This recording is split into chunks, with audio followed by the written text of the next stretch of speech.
प्यारे सज्जनों, संत मत का ये सिद्धांत है हमेशा नेकी ईमानदारी की कमाई पर अपने जीवन को गुजारना, हमेशा नेक नियत पर चलना। अगर आप इन नियमों पर चलते हैं तो परमात्मा कभी भी आपका बुरा नहीं करेगा। सामने वाला चाहे आपका कितना भी बुरा करने की कोशिश क्यों न करे, परंतु वो परमात्मा आपका कभी भी बुरा नहीं होने देगा। परमात्मा को हर एक जीव के बारे में पूरा का पूरा ज्ञान होता है कि उसके अंदर क्या चल रहा है, उसकी सोच कैसी है, उसके दिल में दूसरे व्यक्ति के लिए क्या जगह है। परमात्मा नेक नियत वाले व्यक्ति के साथ हमेशा ही रहते हैं, उसकी हर एक मुसीबत में सहायता करते हैं, उसके साथ खड़े रहते हैं। प्यारे सज्जनों, परमात्मा हमेशा अपने भक्त की देख रेख करते हैं, और जो मनुष्य परमात्मा से जुड़े होते हैं उस परमात्मा की याद में समय बिताते हैं, वो मालिक के प्यारे होते हैं। परमात्मा की भक्ति करना बहुत बड़े सौभाग्य की बात है, क्योंकि उस परमात्मा की मंजूरी से ही हमें उस परमात्मा की चरण शरण में जाने का मौका मिलता है। प्यारे सज्जनों, हमें एक संत सद्गुरु की शरण मिली है, जिसके जरिए हम इस मनुष्य जन्म का लाभ उठा सकते हैं। परमात्मा की भक्ति करके हम इस 84 के जेल खाने से छुटकारा पा सकते हैं। ये आखिरी मौका है। अगर अब भी हमने इससे फायदा नहीं उठाया तो इसके अलावा हमें ऐसा सुनहरी अवसर फिर नहीं मिलने वाला।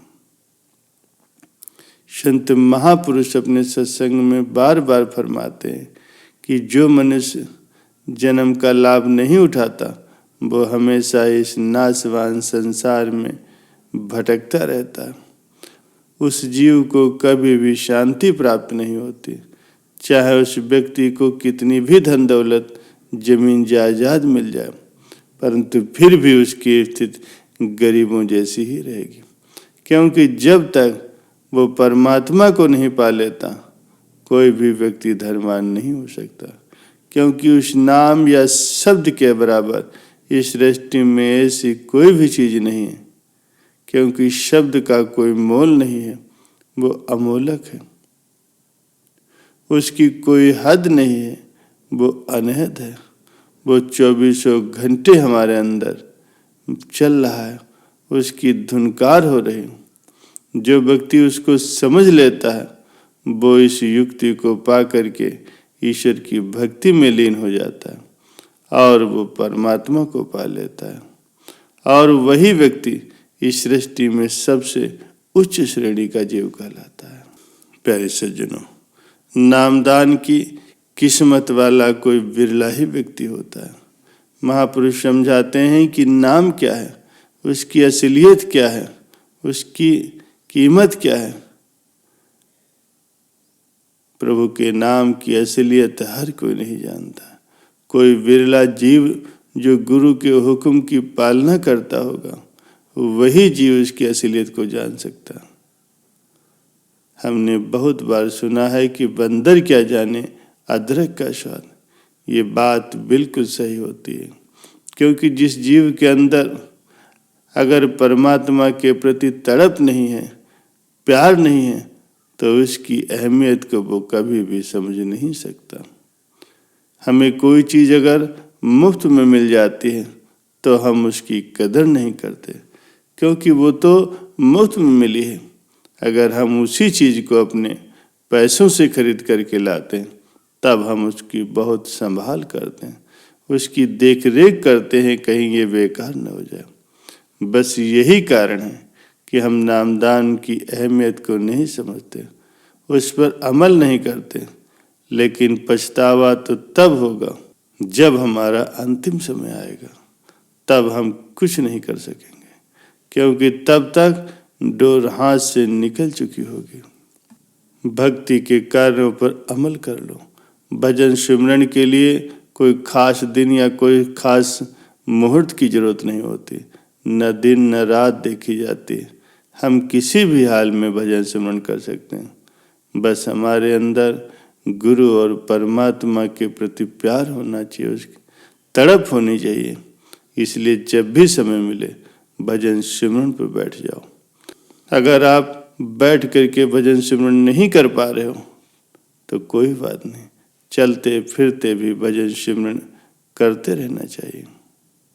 प्यारे सज्जनों, हमारी निर्मल सोच भजन सिमरन में विघन डालने वाले भाव और विचारों को नई दिशा देने में सहायक होती है। पर हैरानी की बात यह है कि मन इतना अड़ियल है कि रूहानी अभ्यास के बारे में सोचते ही ये सभी कुछ आगे के बजाय पीछे कर देता है। हम काम, क्रोध, लोभ, मोह और अहंकार की बजाय मन में इसके विरोधी गुण पैदा करने की बात करते हैं, ताकि हमें भजन सिमरन और रूहानी उन्नति में सहायता मिल सके। क्या हम ऐसा करने में सफल हो जाते हैं? आमतौर पर देखा जाता है कि मन बीच में आ जाता है और सब कुछ उलट पुलट कर देता है। उदाहरण के लिए काम और इंद्रियों को भोगों की ओर ये खींचता है। इसका विरोधी गुण शील और संयम है। पर क्या अपने आप को रूहानी मार्ग का यात्री कहने के बावजूद हम शील या नियम धारण करते हैं?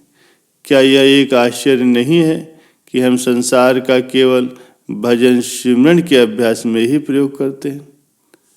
हम यहाँ तक कह जाते हैं कि अधिक भजन सिमरन खतरनाक या हानिकारक होता है। इसके विपरीत हम काम वासना में बह जाने की अपनी कमजोरी के पक्ष में दलीलें देते हैं। हम यहाँ तक कह देते हैं कि मैंने तो अनुभव प्राप्त करने के लिए भोगा था। हम दलील देते हैं कि हमारे लिए अनुभव करना जरूरी था। मुझे इस चीज़ का ज्ञान होना चाहिए, मुझे इस अनुभव से गुजरना चाहिए था। परंतु हम ये नहीं सोचते, ये हमारी रूहानी यात्रा में बहुत ही बड़ा अवरोध है। प्यारे सज्जनों, रूहानी मार्ग का साधक होने के नाते हमें बिल्कुल इसके उलट सोचना और करना होगा। हमारे मन में भजन सिमरन करने की इतनी प्रबल कामना होनी चाहिए कि हम उस अवस्था में पहुंच जाएं जहां अपना अस्तित्व ही न रहे, हम उसमें विलीन हो जाएं। इसलिए हमें भी चाहिए हम अपने सारे काम करते हुए इस दुनिया के रीत रिवाजों और धर्मों का आदर सम्मान करते हुए हमें अपने रूहानी सफर को तय करते रहना है। ज़्यादा से ज़्यादा भजन सिमरन को समय देना है, ताकि हमें जो उस मालिक ने एक काम सौंपा था हम उसको पूरा करके अपने निज धाम अर्थात उस परम पिता परमात्मा के पास पहुंच जाए, ताकि हमारा सदा सदा के लिए इस आवागमन के चक्कर से छुटकारा हो जाए।